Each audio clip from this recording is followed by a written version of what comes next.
And, that brings us to one of the main issues that we've seen in the Trump administration.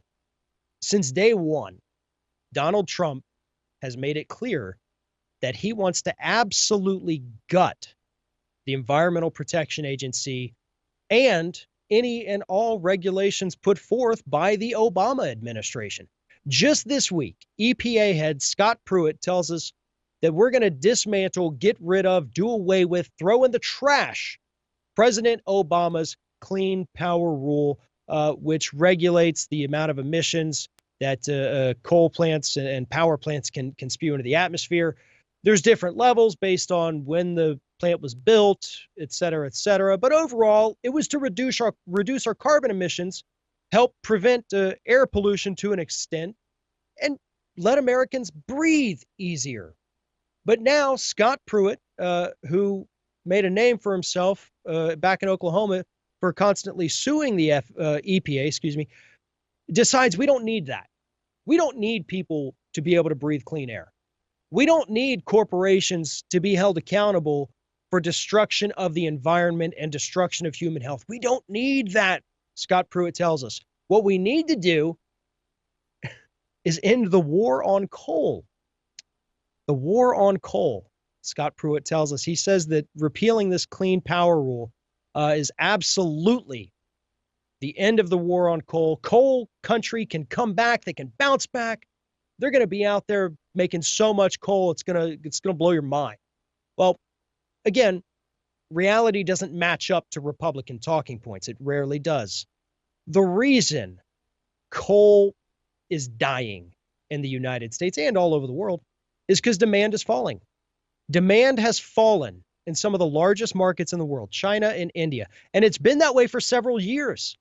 I mean, this is not information that's been hidden from the American public. There are plenty of articles and studies out there showing that global demand for coal is declining. And that's why we have coal companies going bankrupt left and right.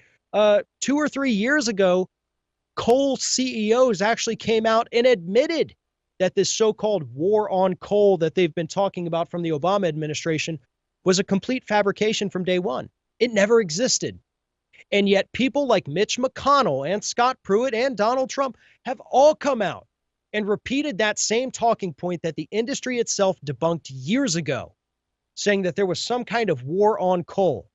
I mean, Trump during the campaign promised coal workers he was going to put them back to work. Well, you can't put people back to work in an industry when nobody wants to buy what you're selling.